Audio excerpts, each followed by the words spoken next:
ఫిలిప్పీయులకు రాసిన పత్రిక 4వ అధ్యాయం 13వ వచనం. అందరం కూడా కలిసి చదువుకుందాం. మరి గట్టిగా చదవండి. నన్ను బలపరచు వాని అంటే నేను సమస్తము చేయగలను. ఒకసారి చదువుదాం. నన్ను బలపరచు వాని అంటే నేను సమస్తము చేయగలను. చిన్న ప్రార్థన చేసుకుందాం. ప్రేమ కలిగిన పరలోకమందున్న మా ప్రియ దేవా, నీకు స్తోత్రాలు, వందనాలు. ఆకాశం మహాకాశములు పట్టజాలదేలో నాయన, ఆకాశం నా సింహాసనము, భూమి నా పాదపీఠం అని సెలవిస్తూ వచ్చినావు. నా ప్రభు, అంత గొప్ప దేవుడు అయింది. కేవలం పాపమైన మమ్మల్ని విమోచించట కొరకు పరమందు నా సమస్త మహిమను వదిలి ఈ లోకానికి వచ్చి నీ శరీరాన్ని బలిగావించి నీ రక్తం కార్చి నీ రక్తంలో మా పాపాలన్నీ కడిగి మమ్మల్ని పరిశుద్ధపరుచుకున్నందుకే స్తోత్రములు. నీ బిడ్డలుగా, నీ సొత్తుగా, నీ స్వకీయ సాంపాద్యంగా మమ్మల్ని చేసుకున్నందుకే వందనాలు ప్రభువా. మరి వాక్య ధ్యానం కొరకై నన్ను సిద్ధపరచండి. ఈ బిడ్డలు వినగలిగిన చెవులు, గ్రహించగలిగిన మనసు దయచేయండి. సమస్తము నీ హస్తగతం చేసుకొనుచు యేసుక్రీస్తు ప్రభు నామమున ప్రార్థించి వేడుకొనుచున్నాం తండ్రి, ఆమేన్. నన్ను బలపరచు వాని యందే నేను సమస్తము చేయగలను. I can do all things through Christ which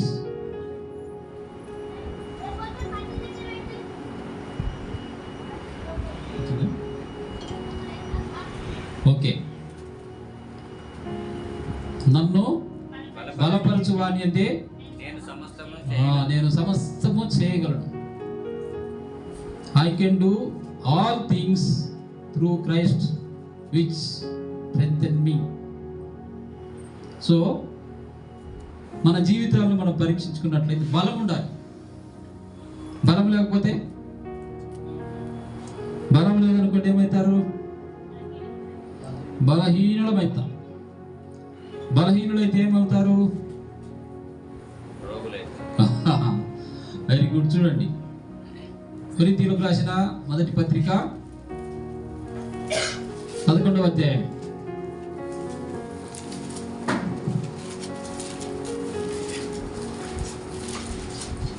28 నుంచి చదవండి.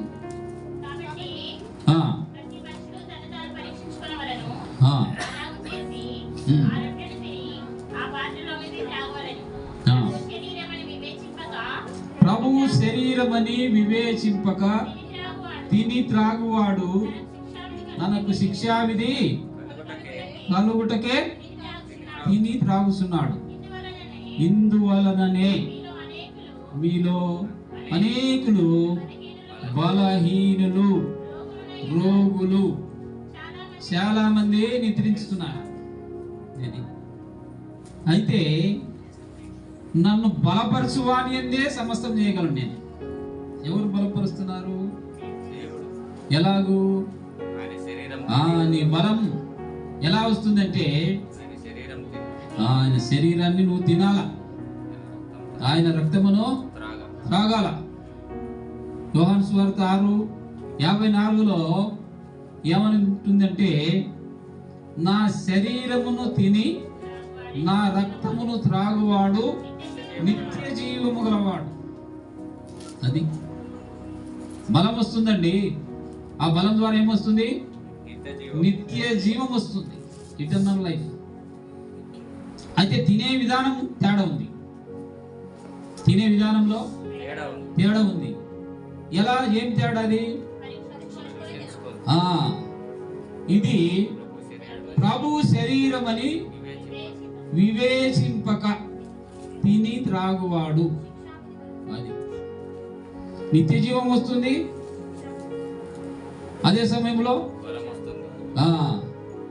కాబట్టి ప్రియమైనటువంటి సహోదరి సహోదరులారా, ప్రభు శరీరం తినాల, ప్రభు రక్తము తాగాలి. సరి అయిన విధానములో తినాల. నా ఇష్టం వచ్చినట్టు తింటానంటే నడవదు. తినడానికి ఏం కావాలి? ఏం కావాలా? చెప్పండి. తినడానికి ఏం కావాలంటే అర్హత కావాలా? ఏం కావాలా? వర్ది.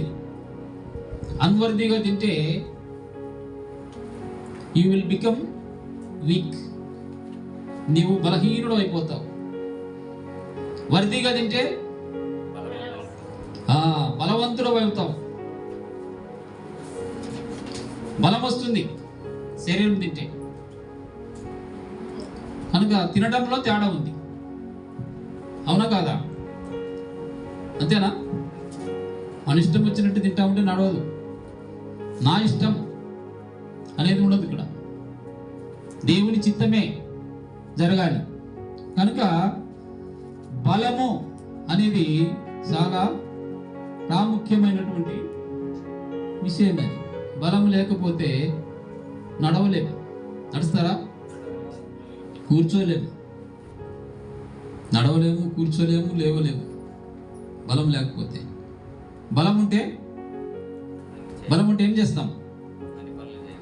బలం ఉంటే గొలియాతు లాంటి వారిని కూడా పడగొట్టేస్తాం. దేంతో? దావీదు గొలియాతును చంపడానికి పోయాడు. మరి గొలియాతు ఏమన్నాడు? గొలియాతు, నేనేమైనా కుక్కనా? కట్టె తీసుకొని నా మీదకి వచ్చినట్టు వస్తున్నావు నువ్వు అని అన్నాడు. అంటే 6 మూరల జానడు పొడవున్నటువంటి ఆజానుబాహుడు ఒక యవనస్తుడు ఏం తీసుకొని వస్తున్నాడంటే ఒడిశలో తీసుకొని వస్తున్నాడు, రాయి పెట్టి దాంట్లో కొట్టడానికి. మరి బలవంతుడైన గొలియాతు ఏం తీసుకొని వచ్చాడంటే ఆయుధం తీసుకొని వచ్చాడు. దావీదుని ఏమన్నాడు తెలుసా?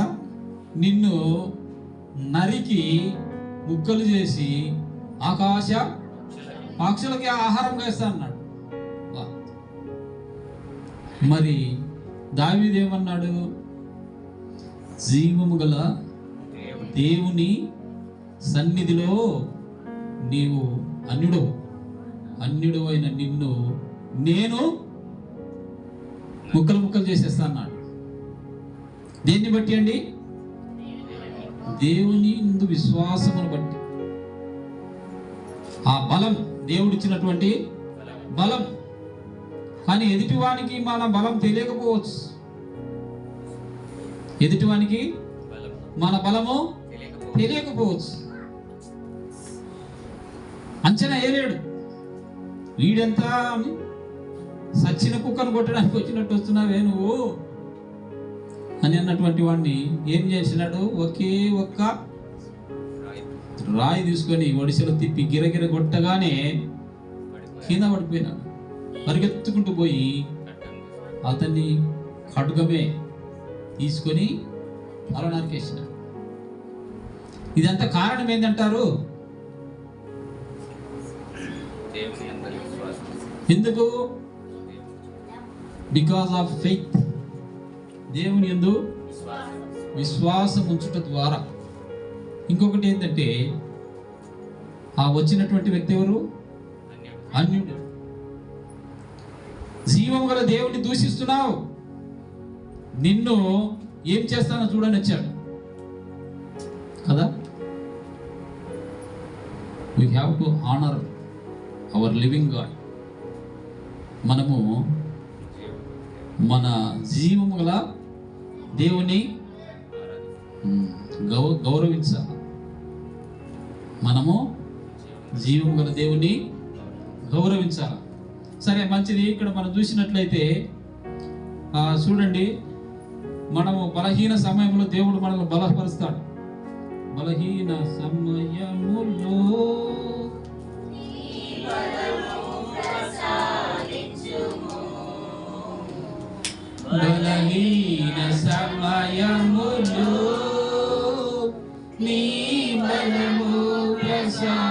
ప్రవహించుము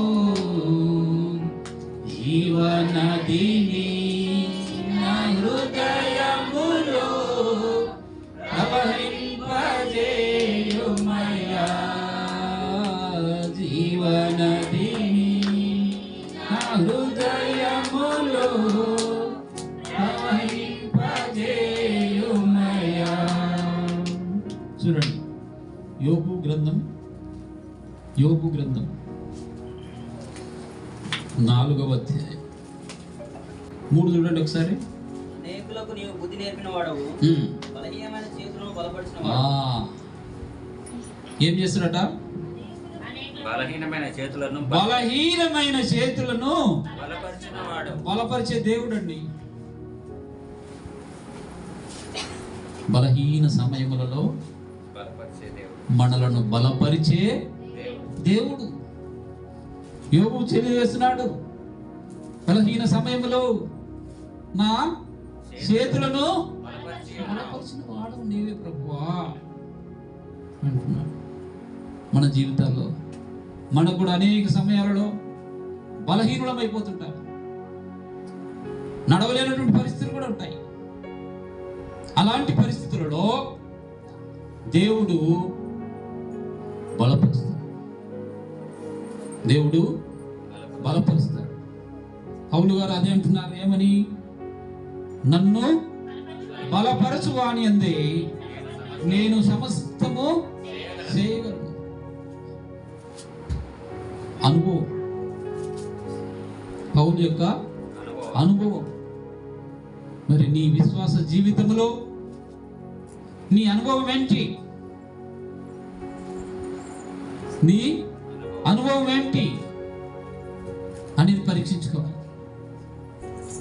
దేవుడు నన్ను బలహీన సమయాలలో బలపరిచే దేవుడుగా ఉంటున్నాడు అని నీవు చెప్పగలగాలి. యెషయా గ్రంథము 35వ అధ్యాయం చూడండి, 3వ వచనం. యెషయా 35:3. సడలిన చేతులను బలపరచుడి, తొట్టిల్లు మోకాళ్ళను దృఢపరచుడి. నీ చేతులు ఏమైనాయి అంటండి? సడలిపోయినాయి. నీ మోకాళ్ళు ఏమైపోయినాయి? తొట్టిల్లిపోయినాయి. దేని వలన అంటే లేక్ ఆఫ్ ప్రేయర్, ప్రార్థన లేకపోవడం వలన. ప్రార్థన చేయాలి. నీ సడలిన చేతులను బలపరచాలి, తొట్టిల్లిన మోకాళ్ళను దృఢపరచుకోవాలి. ప్రార్థన చేయండి దేవుని సన్నిధిలో. ప్రార్థన లేకపోతే నీ చేతులు సడలిపోతాయి. మోకాళ్ళ జీవితం నీకు లేకపోతే నీ జీవితం తొట్టిల్లిపోతావు. కనుక దేవుని యందు ప్రియమైనటువంటి సహోదరి సహోదరులారా, ప్రార్థన అనేది చాలా ప్రాముఖ్యమైనది. మన వ్యక్తిగత జీవితంలో ప్రార్థన చాలా ప్రాముఖ్యమైనది. ప్రార్థన సన్నగిల్లిందంటే నీ చేతులు సడలిపోతున్నాయి. సడలిపోయిన చేతితో నువ్వేం పని చేయగలుగుతావు? బలహీనమైన చేతితో నువ్వేం పని చేయగలుగుతావు? You cannot do anything. ఏం కూడా చేయలేవు. కారణం ఏంటి? యూ హ్యావ్ వీక్ హ్యాండ్స్, బలహీనమైన చేతులు. ఏం చేసుకోవాలి? నువ్వు బలపరుచుకోవాలి. ఈ చేతులను బలపరుచుకోవాలి. తర్వాత మోకాళ్ళను దృఢపరచుకోవాలా, తొట్టిల్లు మోకాళ్ళను. అంటే ప్రార్థన లోపం వలన నీ చెయ్యి సడలిపోతుంది, నీ కాలు తొట్టిల్లిపోతుంది. తొట్టిల్లిందంటే అర్థమైంది? కాలు తొట్టిల్లితే ఏమవుతుంది? పడిపోతాం. పడిపోవడం దేనికి సాదృశ్యం? పడిపోవడం దేనికి సాదృశ్యం అండి? విశ్వాస జీవితంలో పడిపోతే ఏమవుతుంది? కనుక ప్రియమైనటువంటి సహోదరి సహోదరులారా, దేవుని సన్నిధిలో నీ చేతులను బలపరచుకో, నీ కాళ్ళను దృఢపరచుకో. ఇంకా చూడండి, హెబ్రీ పత్రికలో చూస్తాం 12:12. హెబ్రీ పత్రిక 12:12. త్వరగా చూడండి.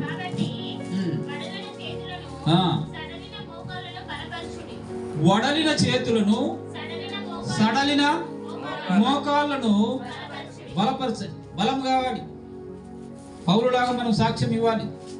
నన్ను బలపరచు అని అందే, నేను సమస్తమును చేయగలను అని నువ్వు కూడా సాక్ష్యం ఇవ్వాలి పౌరులాగా.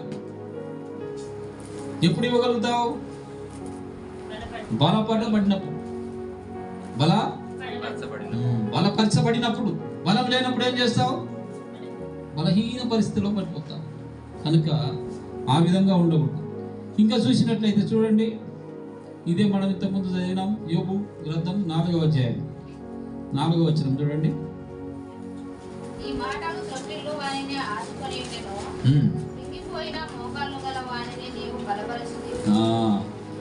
కృంగిపోయిన మోకాళ్ళు గల వారిని నీవు బలపరిచినావు. అది ఏ పరిస్థితులు బలపరుస్తున్నాడు? యోబు ఎలాంటి పరిస్థితులు ఆ మాట అనగలుగుతున్నాడు? ఎప్పుడంటే అన్ని పోయినప్పుడు. అన్ని అంటే సమస్తం పోయినాయి. ఏమేమి పోయినాయి? ఆస్తి పోయింది, ఆయనకున్న ఆస్తి పోయింది. పిల్లలు పోయారు, ఆస్తి పోయింది, ఆరోగ్యం కూడా పోయింది. ఇక ఉన్నది ఎవరండి? భార్య ఉన్నది.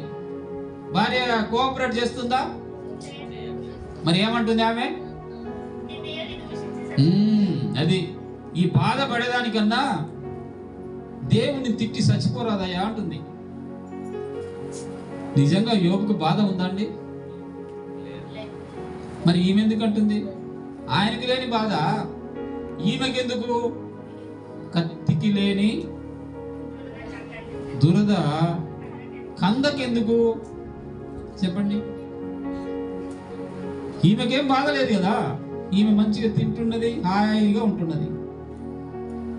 బాధ అనుభవించేది ఆయన కదా. అలాంటి పరిస్థితుల్లో యోబు గారు ఏమంటున్నారు? కృంగిన మోకాళ్ళను. అది నీ జీవితంలో నీవు కూడా అలాంటి పరిస్థితులను ఎదుర్కొన్నట్లయితే దేవుని ప్రార్థించాలి. కృంగిన మోకాళ్ళను బలపరచు ప్రభువా అని ప్రార్థన చేయాలి దేవునికి. ఇంకా చూసినట్లయితే కీర్తనలు 68 చూడండి. 68 9వ వచనం. Song 68 verse.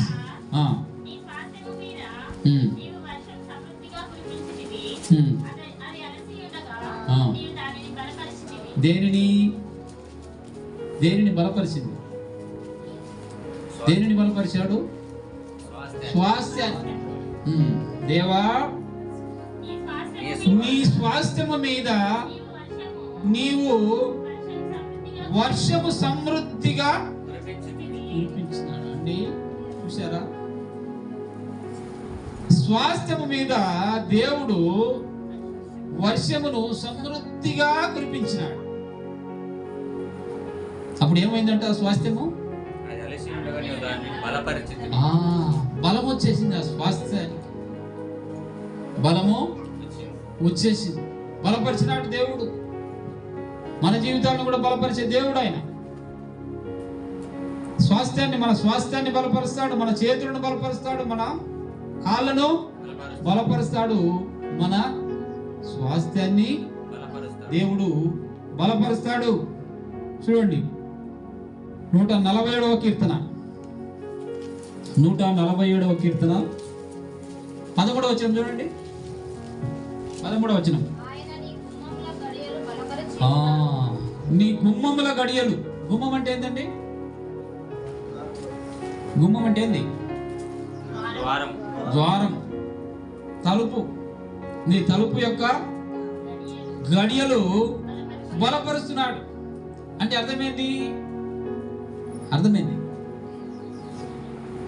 నీ ఇంటిని బలపరుస్తున్నాడు. నీ ఇంటిని బలపరిచే దేవుడు. ఏమేం చేసినాడు? బలహీనమైన చేతులను బలపరిచాడు, తొట్టిల్లే కాళ్ళను బలపరిస్తాడు. తర్వాత కృంగిపోయే మోకాళ్ళను బలపరుస్తూ వచ్చాడు. తర్వాత స్వాస్థ్యాన్ని బలపరుస్తూ వచ్చాడు. తర్వాత గుమ్మముల గడియలను బలపరుస్తూ వచ్చాడు. చూడండి, మొదటి తిమోతి పత్రిక మొదటి అధ్యాయము 13వ వచనం చూడండి.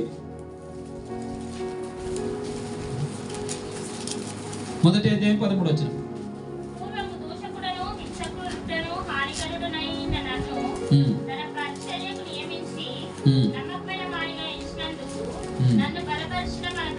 నన్ను బలపరిచిన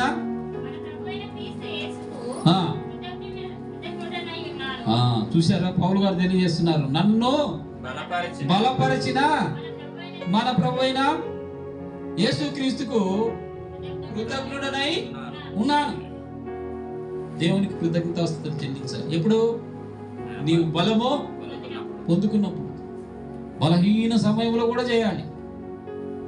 బలహీన సమయంలో కూడా నువ్వు ముందుకు సాగలేకపోయినా కూడా ఆయన నీకు బలమిచ్చి సాగనేసే దేవుడుగా ఉంటున్నాడు. బలహీన సమయంలో బలపరిచే దేవుడుగా ఉంటున్నాడు. ఇంకా చూసినట్లయితే మొదటి పేతురు పత్రికలో చూస్తాం. 5వ అధ్యాయము 10వ వచనం చూడండి. 1 Peter 5:10.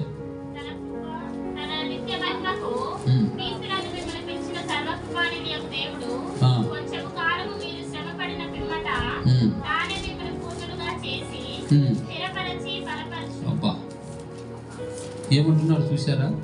కొంచెం కాలం మీకు శ్రమ వస్తుంది.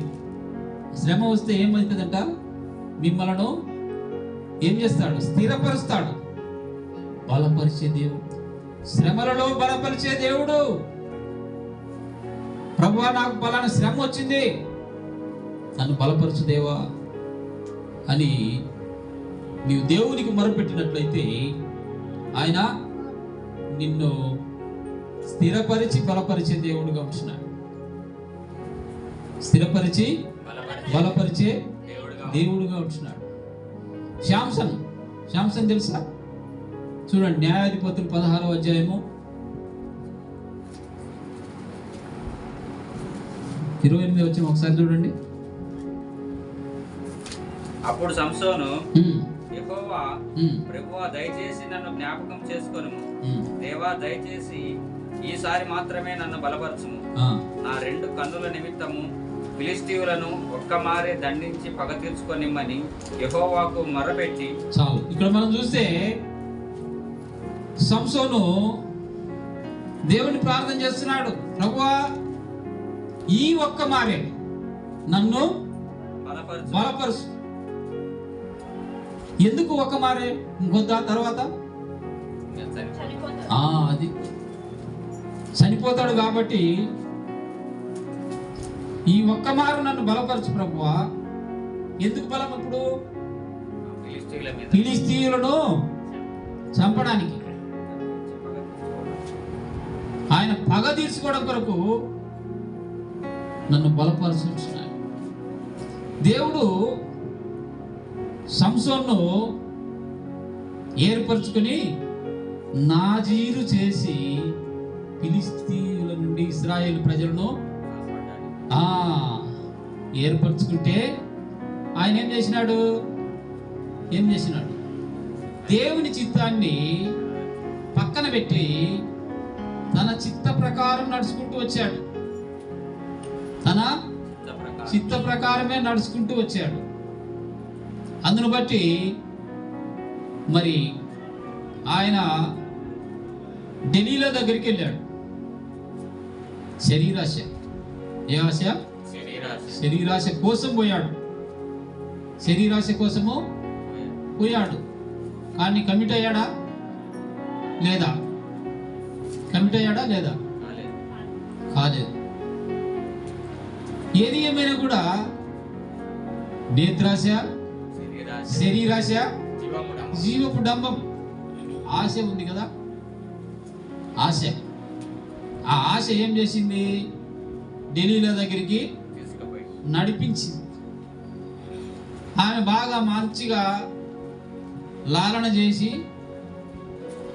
ఆడి పాడి ఆయన యొక్క బలం ఎక్కడ ఉందో తెలుసుకోవడం కొరకు ఆమె వ్యూహం పన్నింది. ఎక్కడ ఉంది అంటే ఆయన బలము? ఆయన తల వెంట్రుకలలో బలం ఉంది. ఎన్నిసార్లు ఆమె చెప్పినా కూడా అవి బలం అనేది పోలే. చివరికి తల వెంట్రుకలు, ఆ తల వెంట్రుకలు ఏం చేయబడ్డాయి? ఏం చేయబడ్డాయి? నాజీరు చేయబడ్డాయి. తల వెంట్రుకలు నాజీరు చేయబడ్డాయి. అంటే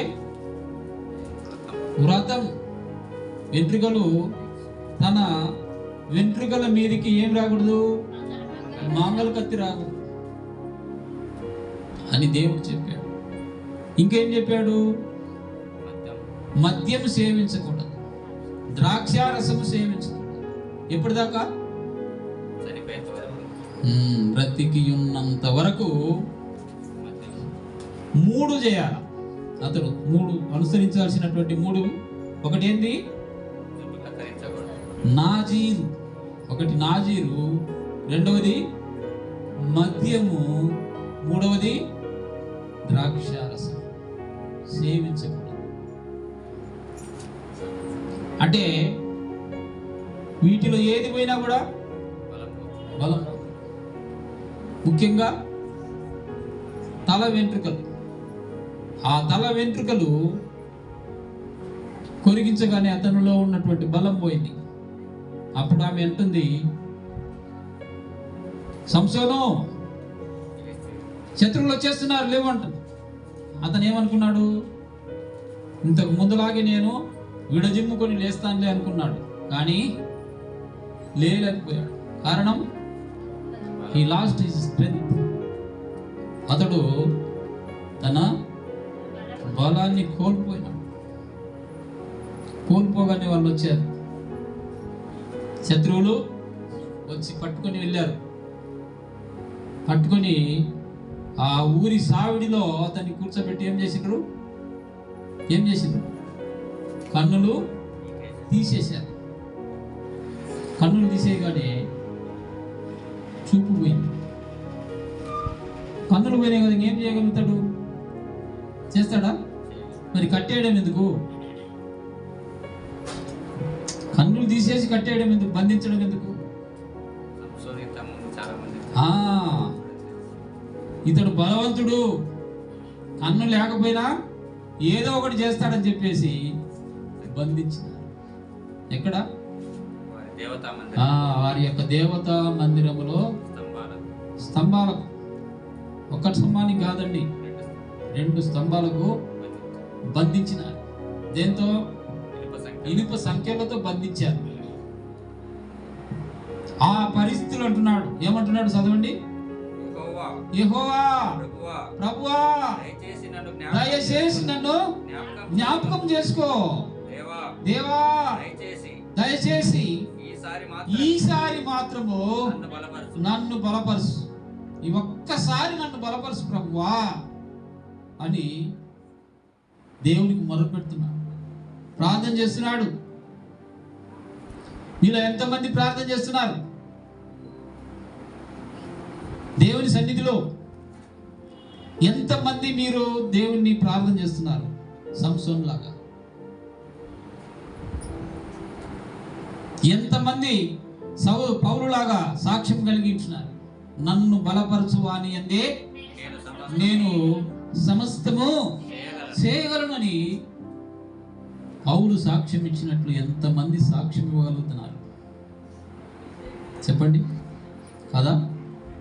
పరీక్షించుకోవాలి, మన విశ్వాస జీవితాన్ని పరీక్షించుకోవాలి.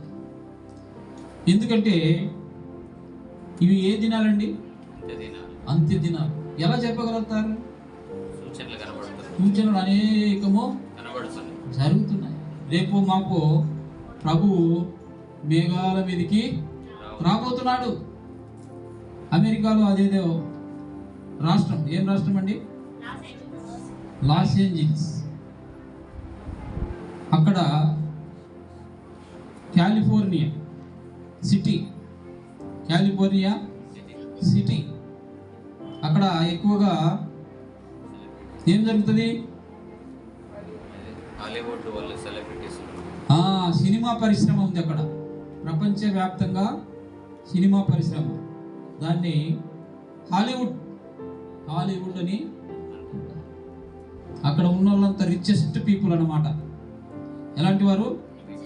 Richest people. ఇప్పుడు ధనమెచ్చిన, చెప్పండి, సామెత ఉంది కదా, ధనమెచ్చిన, చెప్పండి, మర్చిపోయారా? ధనమెచ్చిన మదమెచ్చును, మదమెచ్చిన ఏమొచ్చును? సామెత ఉంది, చెప్పరు?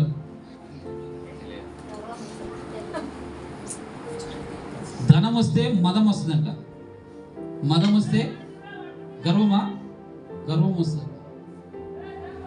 అలాంటి పరిస్థితుల్లో ఒక స్త్రీ ఏమన్నది? ఆమె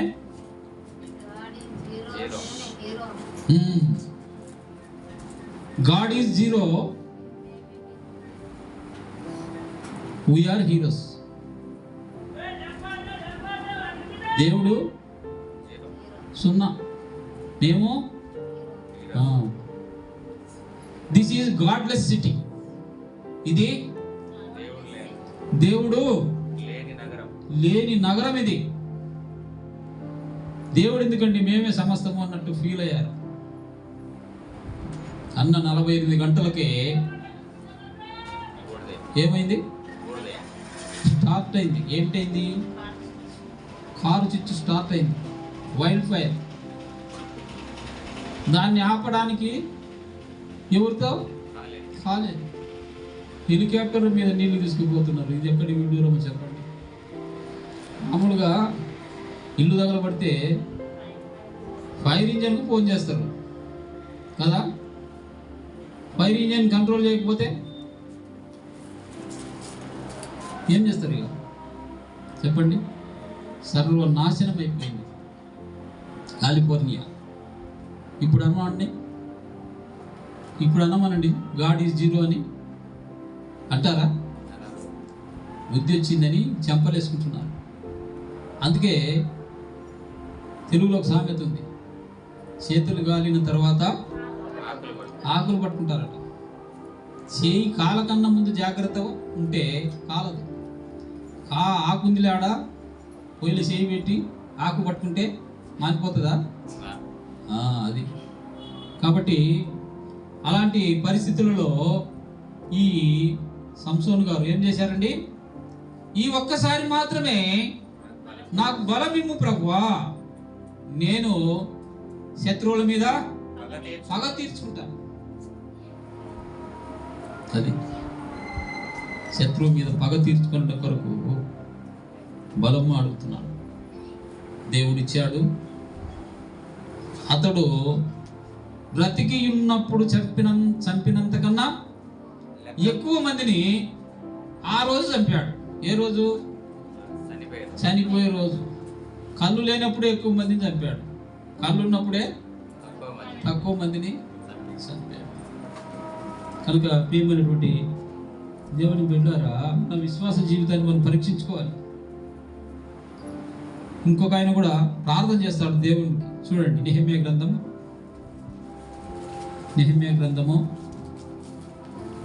6వ అధ్యాయము 9వ వచనం.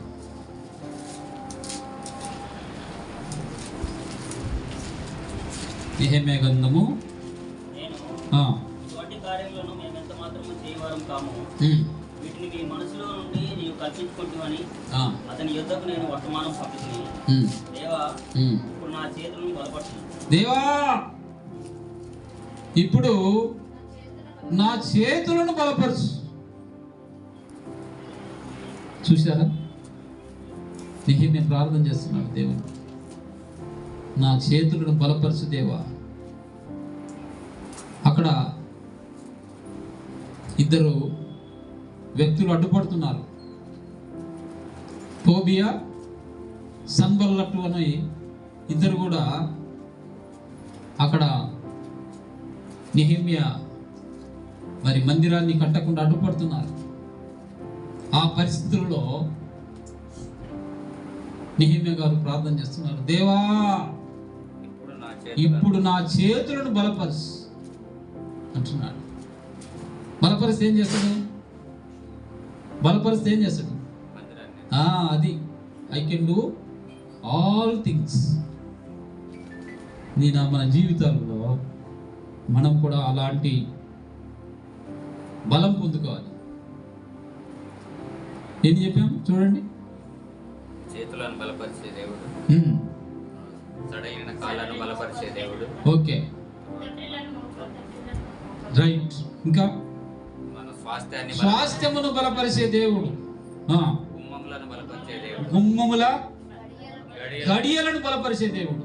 అంటే నీకు ఏ భయము బాధ ఏది లేకుండా నువ్వు సుఖంగా ఇంట్లో ఉండటం కొరకు నీ గుమ్మం గడియలను బలపరిచే దేవుడు. తర్వాత నన్ను బలపరిచే దేవుడు పౌలు అంటున్నాడు, నన్ను బలపరిచే దేవుడు. తర్వాత శాంసన్ ప్రార్థన చేశాడు, ఏమని? ఈ ఒక్కసారి నన్ను బలపరచు దేవా. తర్వాత నెహెమ్యా గారు ప్రార్థన చేశారు, దేవా నా చేతులను బలపరచు దేవా అంటున్నాడు. మనం కూడా దేవుని సన్నిధిలో అలాగే దేవునికి నమ్మకంగా ఉండాలి. మనము దేవునికి నమ్మకంగా ఉండాలి. దేవుడు మనల్ని బలపరుస్తాడు. మన సడలిన చేతులను బలపరుస్తాడు, తొట్టిల్లు మోకాలను బలపరుస్తాడు. కాబట్టి ప్రార్థన జీవితాన్ని అవి రెండు కూడా తెలియజేస్తున్నాయి. చేతులు కాళ్ళు ఏం తెలియజేస్తున్నాయి? ప్రార్థన జీవితమును తెలియజేస్తున్నాయి. అలాంటి ప్రార్థన జీవితం మనమందరం కలిగి ఉందము గాక. మోకరించండి, ప్రార్థన చేసుకుందాం.